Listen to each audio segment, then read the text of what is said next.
Tu viens dans ce monde et on te donne déjà un certain tempo. On t'imprime un type de vie. Toi, tu seras Josué. Alors dès que tu es petit, tu fais tes petits pas, petit à petit on commence. Josué! Josué! Josué, non, tu peux pas faire ça. Josué, arrête, tu peux pas faire ça. Et plus tard, tu grandis. Et quand on dit Josué, ben, tu te retournes parce qu'il s'agit de toi. Mais finalement, est-ce qu'il s'agit réellement de toi? Nous sommes dans Esther au chapitre 1, à partir du verset 10.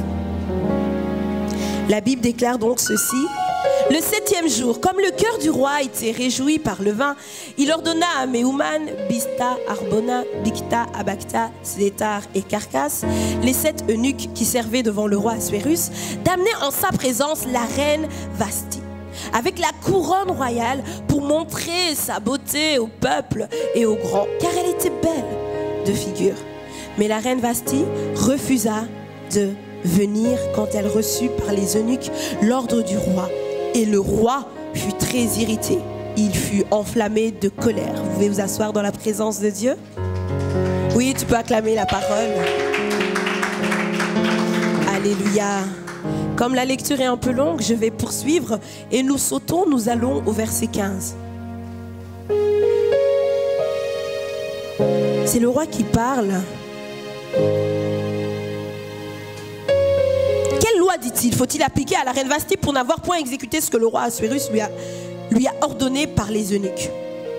Mais Moukan répondit devant le roi et les princes, ce n'est pas seulement à l'égard du roi que la reine Vasti a mal agi, c'est aussi envers tous les princes et tous les peuples qui sont dans toutes les provinces du roi Assuérus. Car l'action de la reine parviendra à la connaissance de toutes les femmes et les portera à mépriser leur mari. Elles diront, le roi Assuérus avait ordonné qu'on amène en sa présence la reine Vasti et elle n'y est pas allée. Et dès ce jour, les princesses de Perse et de Médie qui auront appris l'action de la reine la rapporteront à tous les chefs du roi. De là, beaucoup de mépris et de colère. Si le roi le trouve bon, qu'on publie de sa part et qu'on inscrive parmi les lois des Perses et des Médès, avec défense de la transgresser, une ordonnance royale d'après laquelle Vasti ne paraîtra plus devant le roi Assuérus et le roi donnera la dignité de reine à une autre qui soit meilleure qu'elle. Est-ce que vous êtes en train de comprendre que Vasti est en train de perdre sa place? Est-ce que vous avez compris que quelquefois, de refuser un ordre nous fait perdre notre place? Quelquefois, de désobéir à l'ordre, parce que finalement, c'était le roi. Mais ce n'était pas que le roi, c'était son mari. Donc je peux le dire, finalement, quelquefois, de manquer de soumission.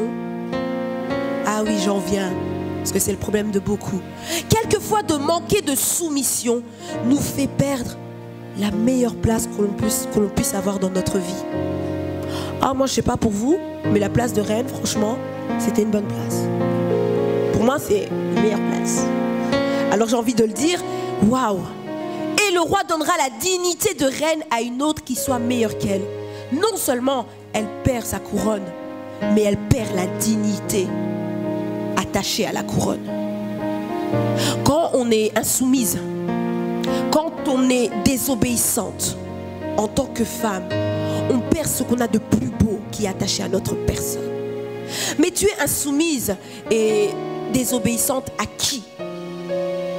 À celui qui est ton époux. La Bible déclare que le Créateur est notre époux. Le Créateur est ton époux. Celui qui t'a créé est ton époux. Oh, moi je crois que s'il t'a créé, il a mis une étincelle, un petit quelque chose de lui en toi. Sa voix résonne en toi.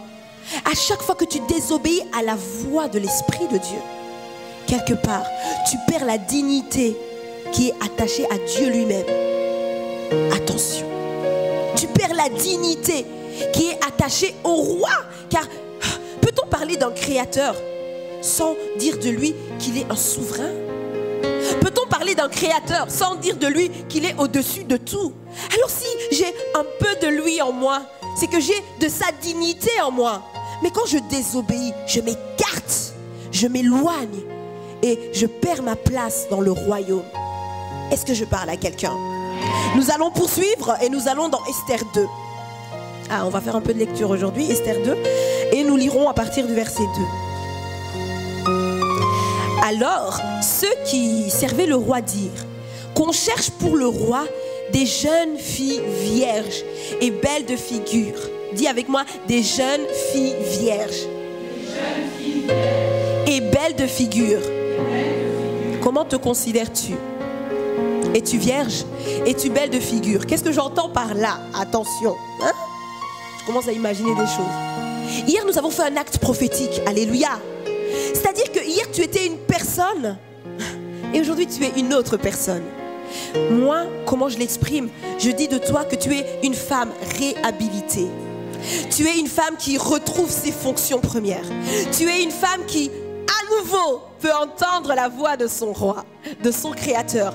Tu es une femme qui, à nouveau, peut prétendre aux faveurs du roi. Alléluia. Oh, ça ne vous fait pas vous remuer un peu? Je peux prétendre aux faveurs du roi. C'est magnifique parce que je suis réhabilitée. Quand on dit d'une femme qu'elle est réhabilitée, qu'est-ce qu'on entend par là? On entend qu'elle récupère ses droits, ses fonctions, c'est vrai, elle retrouve son utilité, mais on dit d'elle qu'elle est innocente. Dis avec moi, je suis innocente. Je suis innocente. Depuis que tu as fait l'acte, sache que tu es innocente. Ah, c'est toi la Vierge. Je dis à quelqu'un, c'est toi la Vierge. Tu es innocente, on a effacé le tableau. Toute condamnation est passée, toute condamnation n'est plus. Je dis donc de toi, c'est toi la Vierge. Et qu'est-ce qui se passe? Le roi a besoin d'une vierge, d'une jeune fille vierge. Une fille innocente, dont la pensée est à l'aise en fait. Parce que la jeune fille ne connaît pas. Mais de quel monde me parlez-vous? Je ne connais pas ce monde. De quelle vie me parlez-vous? Ce n'est plus moi. Je suis réhabilitée. Et le roi me cherche. Le roi a besoin de moi. Alléluia. N'est-ce pas merveilleux? Alléluia. Nous allons et nous poursuivons. Donc nous sommes au verset 3. Je vais reprendre le verset 2. Alors ceux qui servaient le roi dirent qu'on cherche pour le roi des jeunes filles vierges et belles de figure. Que le roi établisse dans toutes les provinces de son royaume des commissaires chargés de rassembler toutes les jeunes filles vierges et belles de figure à Suse, la capitale, dans la maison des femmes, sous la surveillance des guets, eunuques du roi et gardiens des femmes, qui leur donnera les choses nécessaires pour leur toilette. Et que la jeune fille qui plaira au roi devienne reine à la place de Vasti. Alléluia. Ce soir, le Créateur nous a chargés de rassembler des jeunes filles vierges. Ce soir, le Créateur nous a chargés de rassembler des jeunes filles belles de figure. Alléluia. Et vous êtes là aujourd'hui. Alléluia. Et pourquoi? Pour prendre ici la place de Vasti. Ça, c'était le cas de notre chère amie. Pour le moment, on ne sait pas encore que c'est Esther. Mais bon, je vous le dis déjà, ce sera Esther, d'accord? Ça, c'est le cas de la jeune fille qui plaira au roi, d'accord? Elle prendra la place de reine, ok? Ici, Dieu ne va même pas faire de distinction entre toi et l'autre. Non. Pourquoi il ne va pas faire cette distinction? Parce qu'en toi, il a mis une part de lui. Donc quand nous rassemblons, et nous vous avons rassemblés en tant que jeune fille vierge, en tant que femme innocente, en tant que femme réhabilitée, nous sommes juste venus dire au Seigneur, voici ce que tu as mis dans le monde. Maintenant, reprends ce qui est à toi. Retrouve ce qui est à toi, afin que chaque femme puisse aussi retrouver sa place de reine. Alléluia. Est-ce qu'on peut poursuivre? Nous allons dans Esther 4. Et là, nous allons comprendre ce qui se passe. Et nous allons voir en quoi c'est important d'être quelque part fidèle aux instructions, quelque part obéissante. Alléluia. Nous lirons à partir du verset 1. Et je pense que nous lirons le chapitre entier. Mardochée, ayant appris tout ce qui se passait, déchira ses vêtements, s'enveloppa d'un sac et se couvrit de cendres. Qu'est-ce qui se passe ici très rapidement? En fait, il y a eu un édit du roi qui a été publié qui ordonne de tuer tous les juifs. D'accord? Mardochée était juif, alléluia, et il avait adopté Esther. D'accord? Il avait adopté Esther, et Esther, quand elle a été adoptée, étant juive, lorsqu'elle s'est présentée au roi, est-ce que vous me suivez? Lorsqu'elle s'est présentée au roi qui recherchait des jeunes filles, elle s'est présentée sans dire quoi que ce soit sur qui elle était, sur... elle n'a pas dit qu'elle était en fait juive. Elle ne l'a pas dit, d'accord? Parce qu'ici on est au chapitre 4, il faut savoir qu'au chapitre 4, Esther est déjà élue reine. Qu'est-ce qui s'est passé? Je fais vite le... Voilà, j'essaie de vous remettre toutes les idées en place. Qu'est-ce qui s'est passé? Donc Esther, elle s'est présentée et... Elle a trouvé grâce aux yeux de Dieu. Elle a trouvé grâce aux yeux du roi. Et alors, elle a été élue reine, d'accord? Mais il faut savoir que Mardoché, qui l'avait adoptée, parce que Esther était orpheline, elle n'avait ni père ni mère, Mardoché qui l'avait adoptée, lui avait dit, écoute Esther, Hadassa, d'accord? Hadassa c'est Esther. Écoute Hadassa, tu ne donneras point d'infos sur tes origines. Tu ne donneras point d'infos sur le lieu de naissance, d'où tu viens, etc. Tu n'en diras rien. Moi, pour moi, je le prends comment? Je le prends comme cette femme à qui dit Dieu, écoute, là où on t'avait catalogué, ne prends plus cela en considération. Là où on t'avait détruite, ne prends plus cela en considération. Parce que finalement, c'est de toi dont le roi a besoin. Finalement, c'est de toi. Dieu trouve en toi son utilité. Oh, tu es utile pour Dieu. Tu es utile pour Dieu. Alors Dieu dit, oh, ton tableau est effacé. Toi aussi, oublie-le. Oh, dis à quelqu'un, oublie-le. Oublie mon tableau. Écoute, oublie mon CV. Oublie ma position sociale. Oublie tout ce qui me rendait moche. Aujourd'hui, je suis belle de figure. Tu n'as pas vu? Aujourd'hui, je suis une nouvelle créature. Tu n'as pas vu? Voilà, c'est de ça dont il s'agit. Alléluia. Dieu nous dit encore aujourd'hui, oh, toi qui veux être une femme en place, d'abord tu dois savoir une chose. Tu dois oublier toutes ces choses qui pronostiquaient pour toi une fin de vie malheureuse. Tu dois oublier toutes ces pensées vaines. Tu dois oublier toutes ces pensées de ton âme. Toutes les pensées de ton âme. Parce qu'on avait vu que l'âme de l'homme est vacillante. L'âme de l'homme est vacillante. Alléluia. Tu dois oublier tout ça. Alléluia. Et donc c'est Mardoché lui avait donné ce bon conseil. C'est un très bon conseil que tu peux prendre pour toi. Oublie tout ça. Arrête de ressasser le passé. Arrête de penser. Oh, arrête encore de pointer du doigt. Pour ma part, par exemple, ce sont mes dents. Arrête de pointer du doigt tes dents. Arrête de toujours voir le défaut qui selon toi est défaut. Pour Dieu, c'est magnifique. Et merci Seigneur. C'est magnifique, ok? Amen.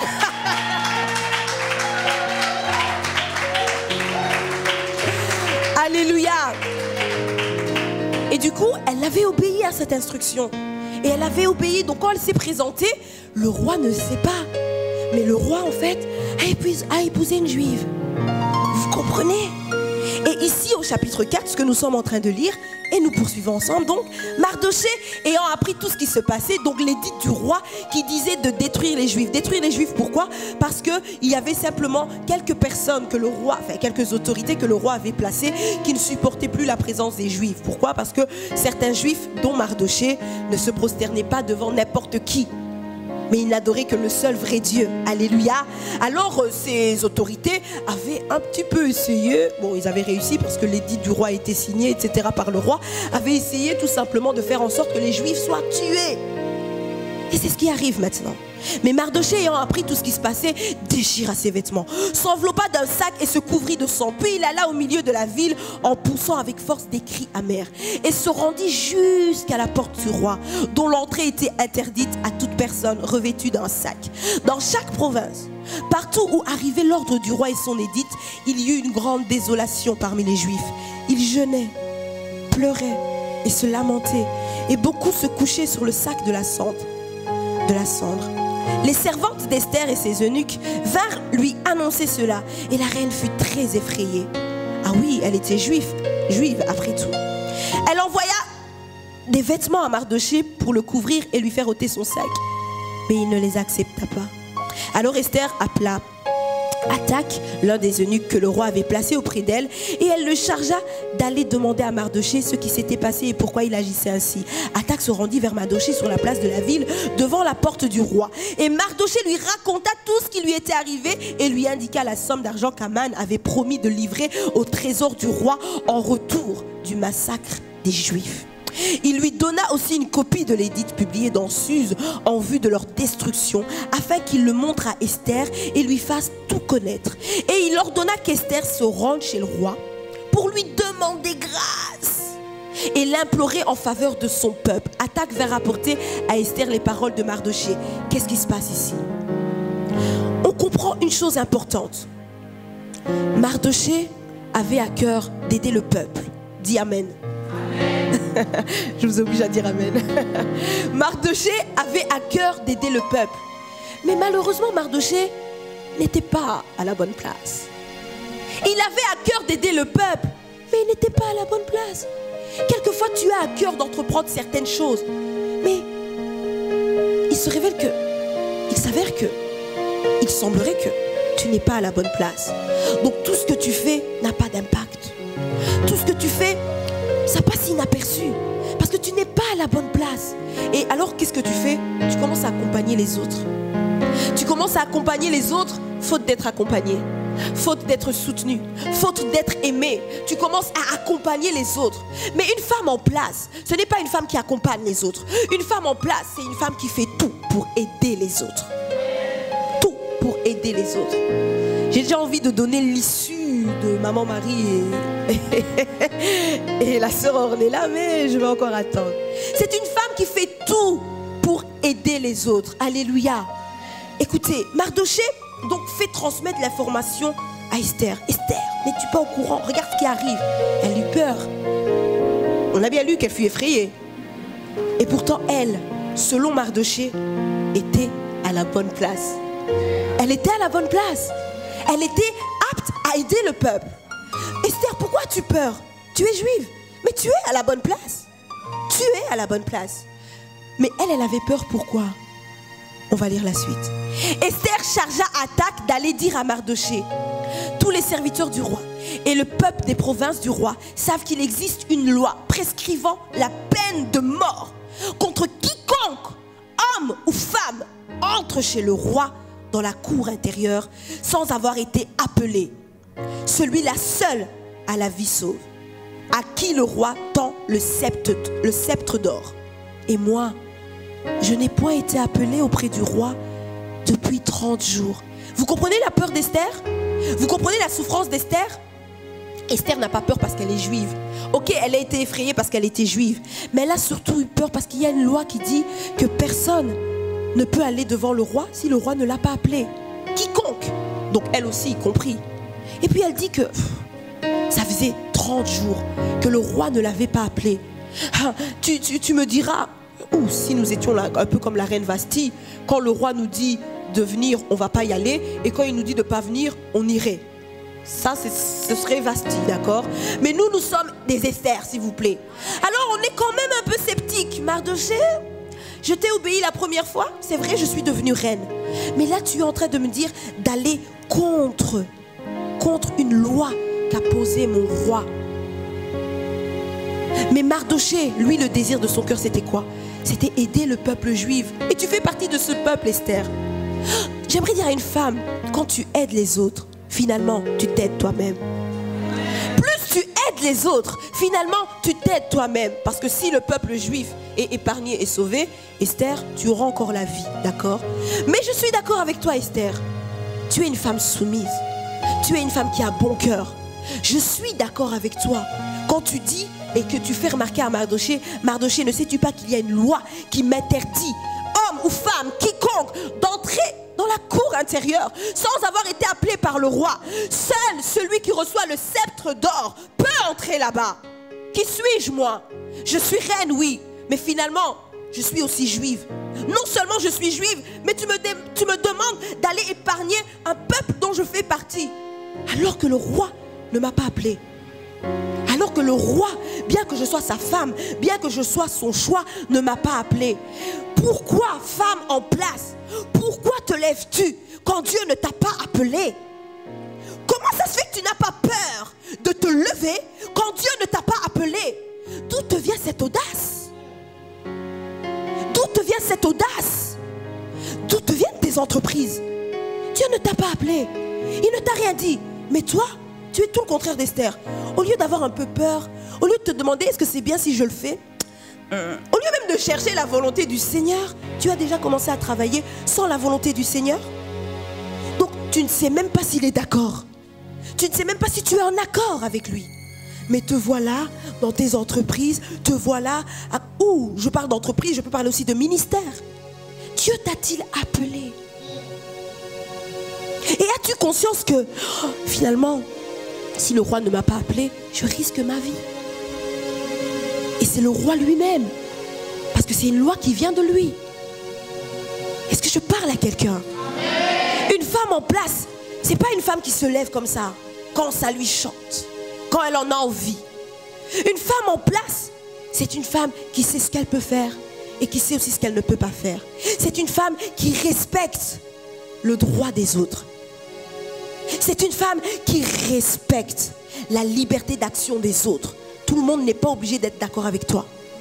Ça ne doit pas te détruire, ça ne doit pas te faire mal. Tout le monde n'est pas obligé de voir les choses comme toi. Sois une visionnaire. Tu as un point de vue, tu as une idée, très bien. Mais à côté de ça, on n'est pas obligé de faire comme toi. Et tu dois respecter le droit des autres. Alléluia. Mais Esther est tellement privilégiée. On va continuer. Alléluia. Le verset 12. Lorsque les paroles d'Esther eurent été rapportées à Mardoché, Mardoché fit répondre à Esther: ne t'imagine pas que tu échapperas seul d'entre tous les Juifs, parce que tu es dans la maison du roi. Car si tu te tais maintenant, le secours et la délivrance surgiront d'autre part pour les Juifs. Et toi et la maison de ton père, vous périrez. Et qui sait, si ce n'est pas pour un temps comme celui-ci que tu es parvenu à la royauté. Ah, j'aimerais répéter cela. Lorsque les paroles d'Esther eurent été rapportées à Mardoché, nous sommes au verset 12, le verset 13 dit: Mardoché fit répondre à Esther. Écoutez la réponse de Mardoché. Il dit à Esther: Esther, ne t'imagine pas que tu échapperas seule d'entre tous les Juifs parce que tu es dans la maison du roi. Esther, quelle est ta réponse par rapport à ce que je te demande de faire? Car si tu te tais maintenant, le secours et la délivrance surgiront d'autre part pour les Juifs. Et toi et la maison de ton père, vous périrez. Et qui sait, si ce n'est pas pour un temps comme celui-ci que tu es parvenu à la royauté. Esther envoya dire à Mardoché: va, rassemble tous les Juifs qui se trouvent à Suse et jeûnez pour moi, sans manger ni boire pendant 3 jours, ni la nuit ni le jour. Moi aussi je jeûnerai de même avec mes servantes, puis j'entrerai chez le roi malgré la loi. Et si je dois périr, je périrai. Mardoché s'en alla et fit tout ce qu'Esther lui avait ordonné. Dis avec moi: oulala, c'est chaud. Donc c'est-à-dire qu'Esther va y aller.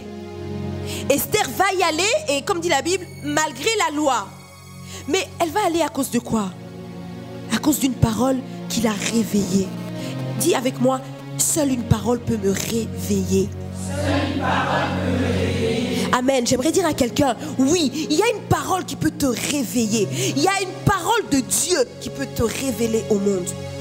La parole révèle l'homme. La parole de Dieu révèle l'homme que tu es.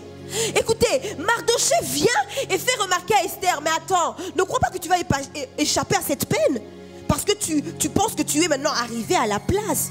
Femme en place, ne crois pas que tu seras la seule à bénéficier de certains privilèges. Dieu ne t'a pas mis à cette place-là pour ça, pour que tu sois la seule à prier. Non, ne sois pas une femme dans la place, sois une femme en place. Alléluia. Ne sois pas une femme dans la place, mais sois une femme en place. Une femme en place, c'est qu'elle doit inclure les autres dans sa vision. Alléluia. Qu'est-ce que je veux dire par là? Moi j'aime trop, j'aime bien cette partie. Qu'est-ce que je veux dire par là? Laissez-moi que les idées viennent en place. Waouh, c'est fort.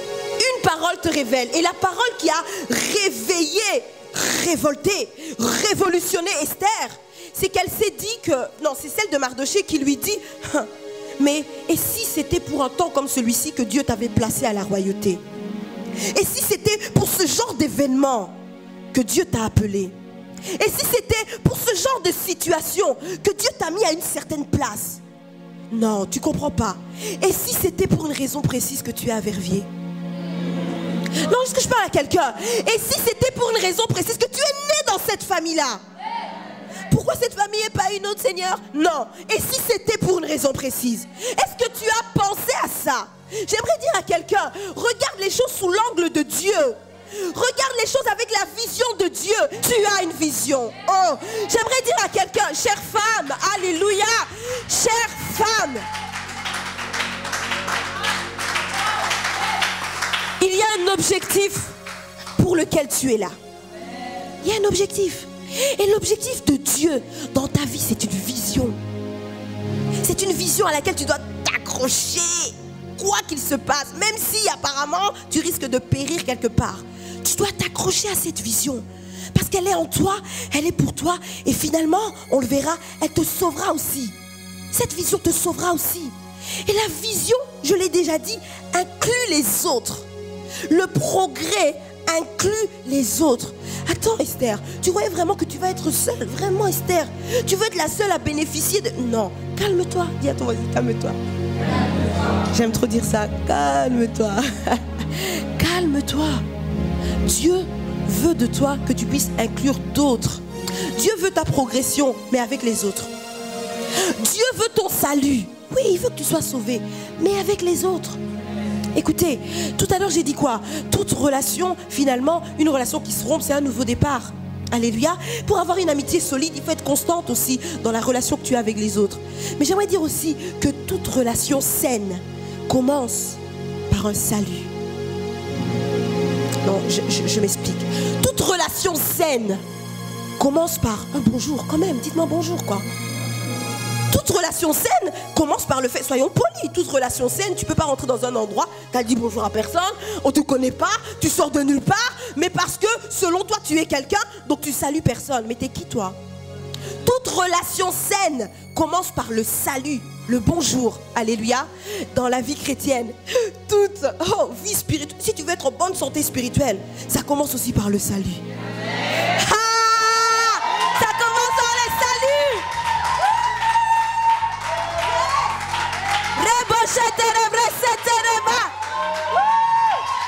Alléluia.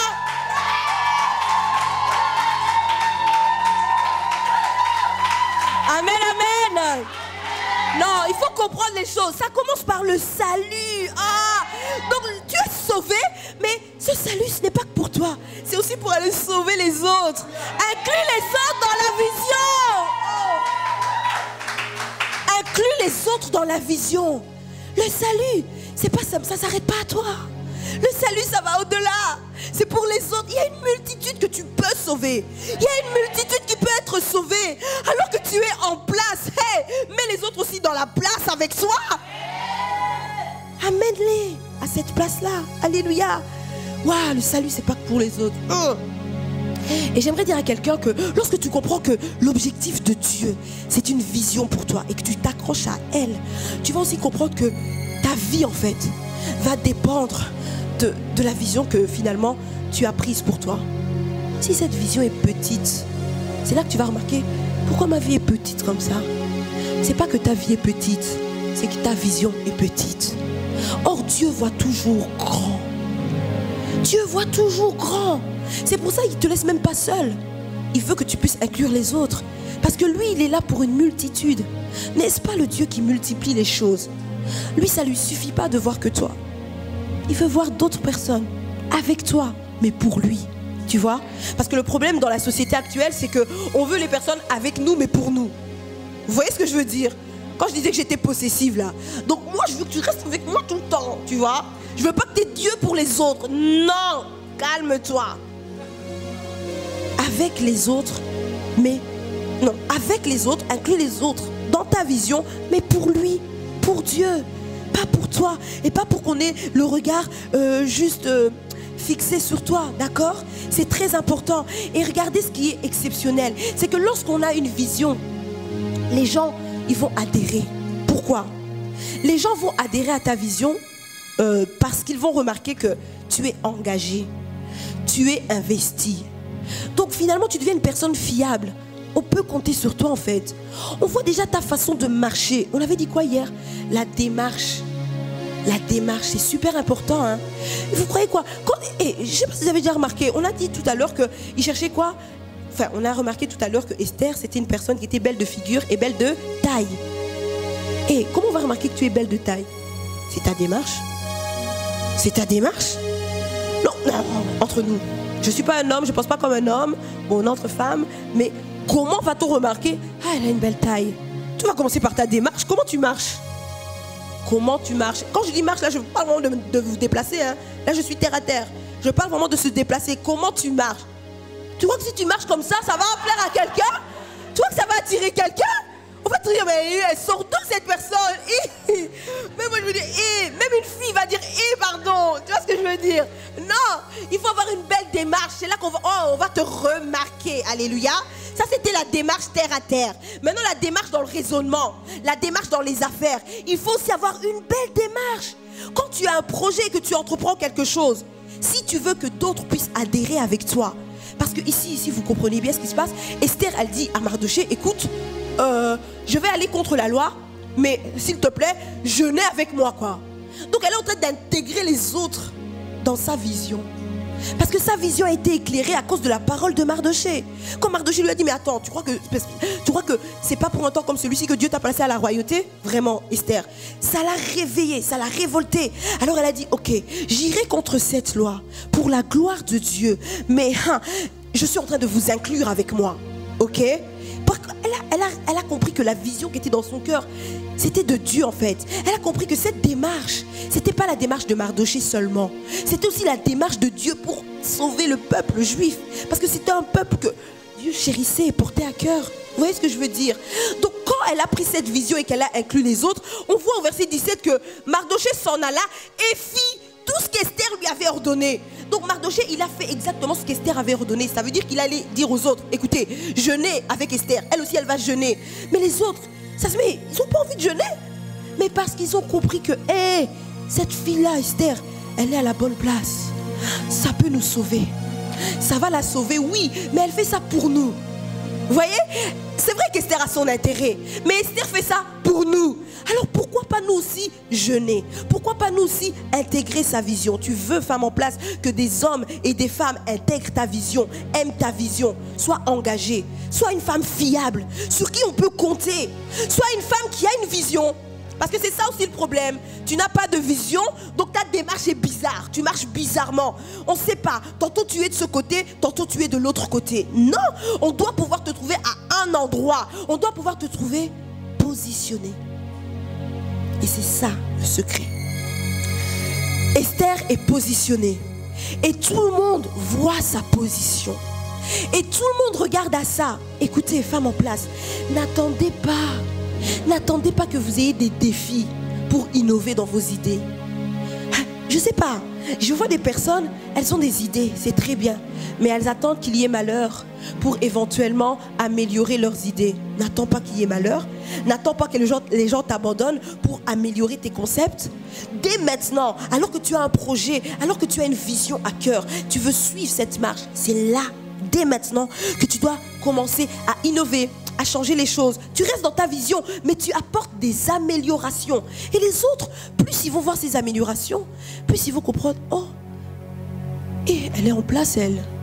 Waouh, elle est positionnée. Wouh. Alors d'aujourd'hui, on dirait, c'est quelqu'un. Hein. Vous voyez ce que je veux dire? Elle est quelqu'un. Oui, elle est quelqu'un, c'est vrai. Mais elle veut aussi que toi, tu deviennes quelqu'un. Alléluia. Donc Esther ici a commencé à jeûner. Et nous allons peut-être poursuivre. Nous irons au chapitre 5, le 3e jour. Esther mit ses vêtements royaux. Dis un peu vêtements royaux. Et se présenta dans la cour intérieure de la maison du roi, devant la maison du roi. Écoute, si tu es une femme qui a une vision, s'il te plaît, sois aussi à l'image de ta vision. Quelquefois, je sais pas pourquoi, souvent j'entends que c'est vrai en plus, les riches, les personnes riches n'ont même pas besoin de démontrer qu'elles sont riches. Tu peux voir, elles sont là, elles sont habillées très simplement, elles ne sont pas riches.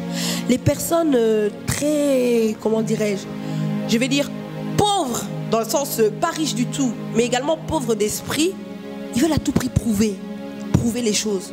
Donc, c'est pas leur place, ils n'ont même pas cet argent. Mais ils font comme si on a l'argent. Non, écoute, commence petit à petit. Tu n'as rien, c'est pas grave. La vision t'apportera plus. Commence petit à petit. Mais quand tu commences petit à petit, ne t'habille pas comme comme le petit de ta vision, mais habille-toi comme la finalité, l'aboutissement de ta vision. Par exemple, si je dois devenir reine, oh, regardez ce truc qui est très excellent. Esther devait devenir reine. Pendant plus ou moins 1 an, on l'a préparée à devenir reine. Croyez-vous que pendant les 1 an, elle marchait encore comme la simple juive orpheline qu'elle était? Elle marchait déjà comme une reine. Elle parlait déjà comme une reine. Déjà, on lui donnait tout. Ouais, le bagou. Vous voyez, on lui donnait le verbe. Tu sais, les reines, on parle comme ça. Tu sais, quand tu vas t'approcher du roi, ce sera comme ça. Voilà. Elle le faisait déjà. Elle était déjà dans sa vision, ok? Et alors, elle, ici, quand elle va se présenter devant le roi, qu'est-ce qu'elle fait? C'est logique, c'est normal. Elle met les vêtements royaux. Pourquoi? Parce que les vêtements royaux reflètent son identité. Les vêtements royaux reflètent qui elle est. Elle était reine. Écoutez, elle ne va pas s'habiller n'importe comment. Quand le roi va voir, il va savoir. Ah, c'est elle. Vous voyez ce que je veux dire? Ah, voilà. Voilà, c'est elle. Le problème, on vous regarde, c'est flou.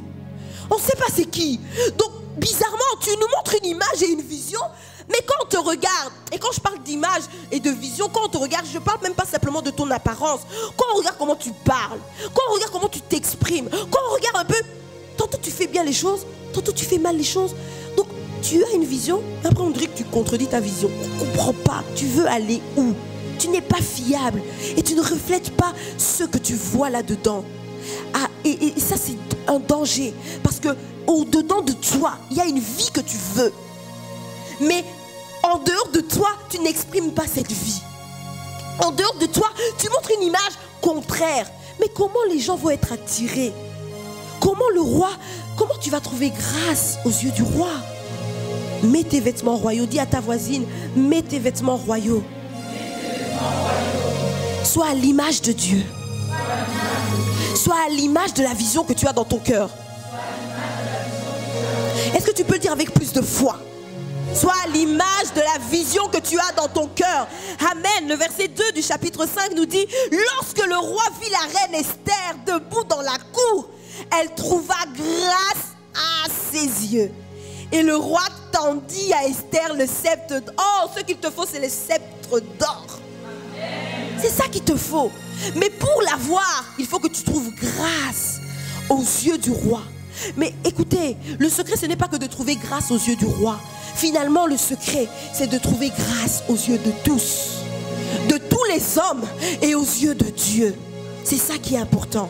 C'est là que tu vas recevoir le sceptre royal. Oh, c'est un mot difficile, le sceptre royal. Donc ici, le roi tend le sceptre d'or qu'il tenait à la main à Esther. C'est comme si en fait, maintenant, le roi disait: je t'attendais en fait. Vous imaginez un peu la situation? Esther, elle n'est pas appelée en fait. Le roi ne l'avait pas appelée à ce moment-là.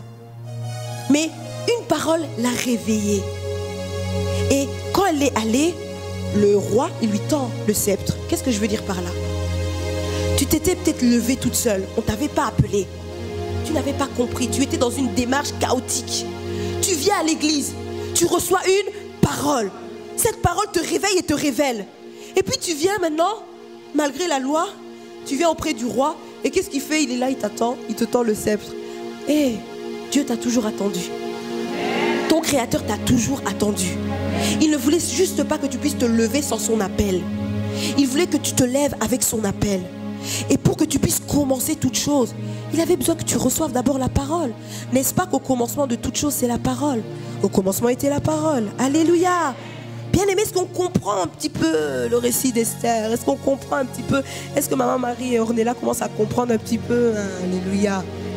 Lorsque le roi vit la reine Esther debout dans la cour, elle trouva grâce, alléluia, à ses yeux. Et le roi tendit à Esther le sceptre d'or qu'il tenait à la main. Esther s'approcha et toucha le bout du sceptre. Le roi lui dit: qu'as-tu, reine Esther? Et que demandes-tu? Quand ce serait la moitié du royaume, elle te serait donnée. Ah, Esther, tu es privilégiée. Esther répondit: si le roi le trouve bon, que le roi vienne aujourd'hui avec Aman au festin que je lui ai préparé. Et le roi dit: allez tout de suite chercher Aman comme le désire Esther. Écoute, les gens te suivront. Les gens accepteront ta vision sans parler, parce que c'est ce que tu désires. Mais il faut d'abord qu'ils puissent voir ton désir. Si tu n'as pas exprimé ton désir, personne ne pourra accomplir tes désirs. Est-ce que je parle à quelqu'un? Le roi lui dit, mais en fait Esther, qu'est-ce que tu veux? Tu veux quoi en fait? Qu'est-ce que tu demandes? Parce que moi je peux tout te donner. Et elle a exprimé son désir. Et qu'est-ce que la Bible nous dit? Que aller tout de suite chercher Aman. C'est-à-dire qu'au moment même en fait, il n'y a pas eu de temps. Au moment même, le roi a ordonné, ok, allez me chercher ce Aman. Ok, pourquoi? C'est selon les désirs d'Esther. Selon les désirs de ma reine. La Bible dit, fais de l'Éternel tes délices et il te donnera ce que ton cœur désire. Ce que toi tu veux. Ce que toi tu désires. Tu diras, Seigneur, ce que je désire, c'est faire ta volonté. Et le Seigneur te dira, ok, tu veux faire ma volonté. Voici ma parole pour toi. Sois une femme en place. Lève-toi, mais lève-toi pour les autres. Sois une femme debout. Sois une femme relevée. Et sache que moi, je te positionnerai à la meilleure place. La place que toutes les prétendantes veulent. Ah, je le dis, c'est important de le dire. Esther, elle n'était pas seule. Dis avec moi, Esther, elle n'était pas seule. Elles étaient plusieurs. Et elles étaient plusieurs à s'être prêtées au jeu. Les toilettes, le maquillage, les parfums, tout ça là. Elles étaient plusieurs. Mais ici, parce que finalement, le peuple juif a été épargné. Mais je vous épargne les détails, d'accord? Ici, qu'est-ce que vous allez comprendre? Vous allez comprendre que Esther n'était pas seule. Elle a été choisie, c'est vrai. Et elle a eu toutes ses instructions. Comment faire sa toilette, comment être propre, comment s'habiller devant le roi, comment il faut s'habiller, comment il faut être. Et quand elle faisait ce jeûne, vous croyez qu'elle était habillée comme une reine? Quand elle faisait ce jeûne, vous croyez qu'elle était à même de penser à la toilette? Déjà, ça faisait 30 jours que le roi ne l'avait pas appelée. Vous croyez qu'elle était à même de penser à la toilette qu'elle devait faire pour le roi et toutes ces choses? Qu'est-ce que je veux dire par là? À votre avis, Esther a ôté le parfum de bonne odeur qui était là. Esther a ôté ce parfum de bonne odeur le temps d'un sacrifice pour les autres. Le temps d'un sacrifice pour ce peuple qui avait besoin d'être sauvé, d'être épargné. Esther a enlevé. D'ailleurs, déjà, Mardoché, on dit qu'il avait mis un sac, etc. Il se répandait par terre. Bref, il était en temps de jeûne, quoi. Il montrait son jeûne. Esther aussi, elle montrait son jeûne. Elle a montré son jeûne. Elle a enlevé toutes ses parures, toute sa beauté, pour un temps de sacrifice, pour un temps. Et elle a dit, Seigneur, parce qu'elle priait également, je tiens à le rappeler, alléluia, n'oublions pas qu'elle priait également. Tout ce que je dis ici, si tu n'inclus pas la prière, attention, alléluia. Elle priait également, et elle priait en faveur, donc elle intercédait en faveur du peuple, et pour un temps de sacrifice. Alors où je veux en venir? La réponse, c'était le sacrifice, maman Marie. La réponse, c'était le sacrifice, Ornella. La réponse pour vous tous, c'était le sacrifice. Ça veut dire quoi le sacrifice?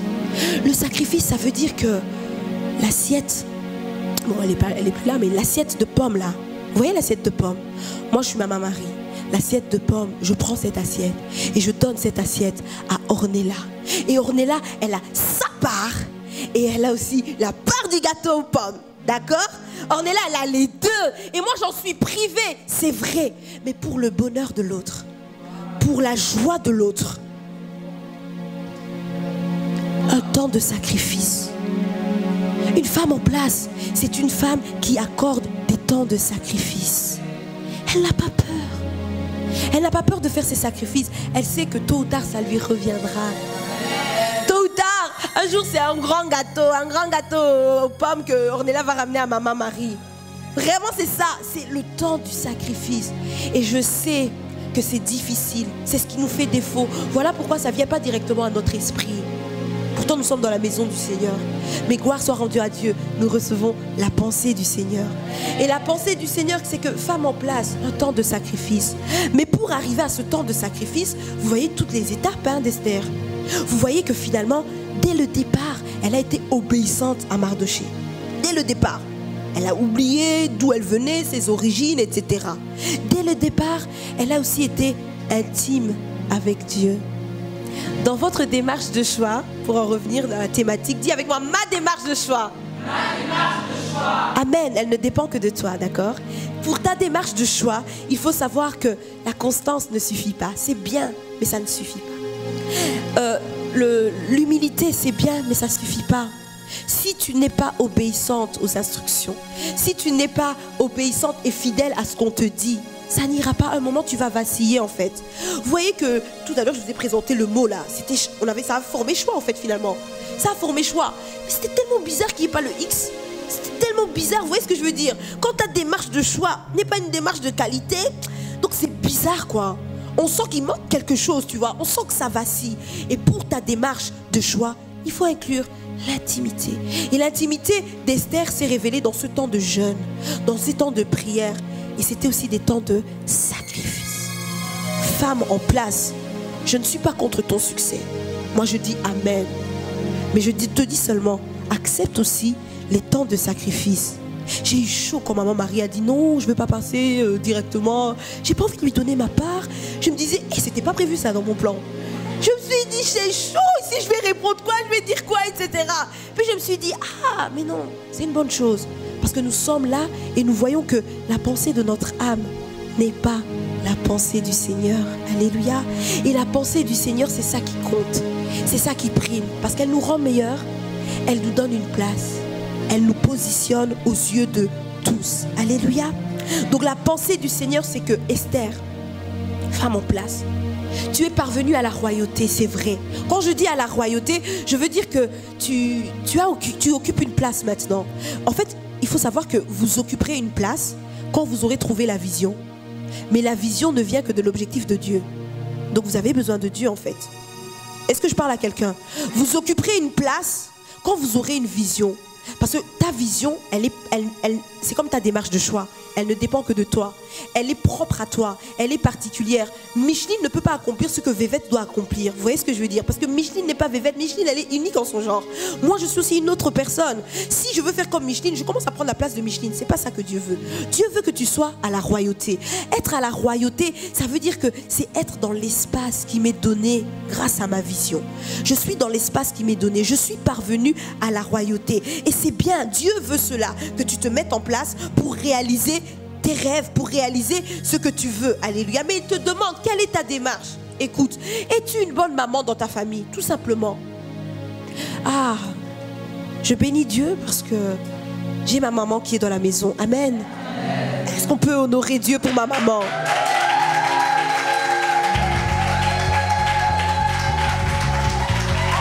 Alléluia. Gloire à Jésus. J'ai ma maman qui est là. Et bizarrement, ça me fait du bien en fait de la voir là. Ça me fait du bien parce que je me dis, waouh, elle a fait quelque chose de bon. Elle m'a enseigné les voies de Dieu.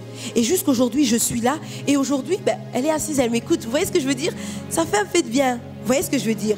Mais es-tu une bonne maman là où tu es? Plus tard, quel genre de maman veux-tu être? Quelle sera ta démarche? Vous voyez ce que je veux dire? Quelle sera ta démarche? Quelle place vas-tu occuper? Toi, tu veux seulement la bonne position, mais il faut une bonne position pour que ça puisse élever les autres. Alléluia. Pour que ça puisse aider les autres. Alléluia. Positionne-toi pour Dieu et Dieu te positionnera. Quand tu es positionné pour Christ, donc toi, tu es catégorique. Moi, c'est Christ. Et quand on a fait rupture hier, en quelque sorte, on a dit changement radical. Donc tu es catégorique. Moi je suis pour Christ, moi je suis pour Dieu. Mais Dieu te dit, écoute, mon cœur bat pour les autres. Pas que pour toi. Mon cœur bat pour quiconque. Pas que pour toi.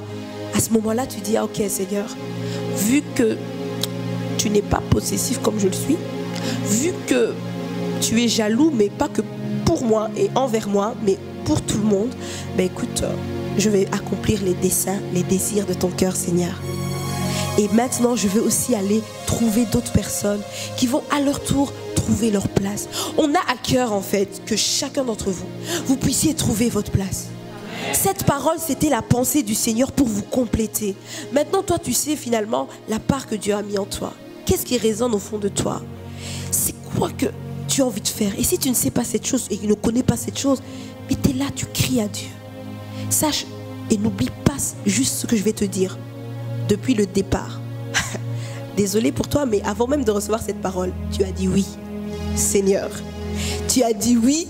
Tu as même dit amen. Donc tu as dit qu'il en soit ainsi, Seigneur. Ah, moi je n'étais pas obligée de chanter. Moi, je ne vous ai pas obligée de chanter, pardon. Alors voilà, êtes-vous à la bonne place? Et quelle est cette place? Est-ce que c'est une place qui vous empêche de faire des sacrifices? Attention, une place qui t'empêche de faire des sacrifices, c'est-à-dire par exemple tu as trouvé un job ou tu es devenu maman, mais maintenant ça t'empêche de venir à l'église. Parce que venir à l'église, c'est quand même c'est une sorte de sacrifice. Prendre son vendredi soir au lieu d'aller au cinéma pour venir écouter la parole de Dieu, c'est le meilleur choix que tu puisses faire. Mais c'est un sacrifice, tu vois ce que je veux dire? Alors faire ça, tu dois te dire quand même, waouh Seigneur, est-ce que toutes mes activités me permettent à chaque fois d'avoir un temps pour toi? Quand tes activités ne te permettent pas d'avoir un temps pour toi, sache que cette activité te détourne même de ta propre vision. Et c'est là qu'est le danger. Mais nous sommes des femmes en place. Alléluia. Nous avons reçu la pensée du Seigneur. Alléluia. Tu as compris quelle démarche tu peux adopter. Ok? Aujourd'hui, tu n'en es plus qu'à la constance ni à l'humilité. Aujourd'hui, tu en es à l'obéissance et à l'intimité. Et ça, c'est une démarche dite de qualité. Alléluia. Tu vas te mettre debout. On va se mettre debout ensemble.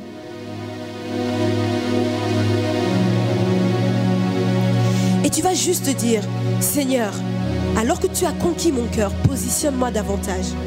Positionne-moi davantage. Je comprends ce que tu veux pour moi. Je comprends ce que tu attends de moi. Ma place consiste à aider les autres. Et je veux, Seigneur, je veux aider les autres. Mais quel est ton objectif dans ma vie?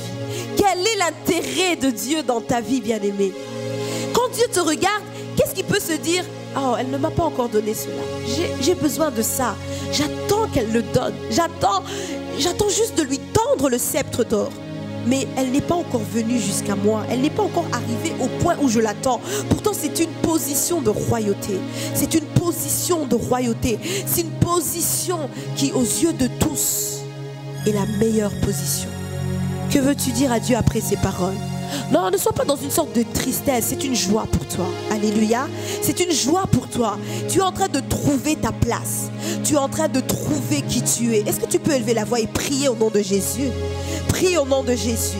Et dis-lui, Seigneur Jésus, dans cette démarche de choix, accorde-moi de trouver une position qui aide les autres. Je ne veux pas m'arrêter à mes faiblesses. Je ne vais pas m'arrêter aux lois qui ont été établies par les hommes.